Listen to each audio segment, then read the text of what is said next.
پاکستان کے وفاقی وزیر دفاع خواجہ آصف سیالکوٹ سے تعلق رکھتے ہیں۔ سیالکوٹ میں ان کے نہایت پسندیدہ افسر تھے محمد اقبال سنگھیڑا صاحب۔ محمد اقبال سنگھیڑا ADCR تھے، یعنی ایڈیشنل ڈپٹی کمشنر ریونیو، اور ریونیو کا محکمہ دراصل زمینوں سے متعلق ہوتا ہے، جو مختلف شہروں میں یا مختلف جگہوں پہ زمینوں کا حساب کتاب بھی رکھتا ہے اور سوسائٹیز کی ان کے بننے کی، ان کی تعمیر کی اجازت بھی دیتا ہے۔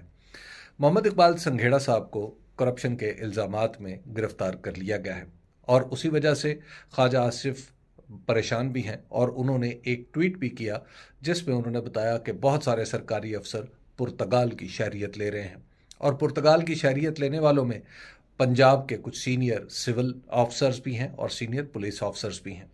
اب ان کی طرف اشارہ کر کے یہ بتانا چاہ رہے ہیں خواجہ آصف صاحب کہ اگر میرا پسندیدہ افسر پکڑا جاتا ہے تو پھر راز بہت سو کے کھلیں گے۔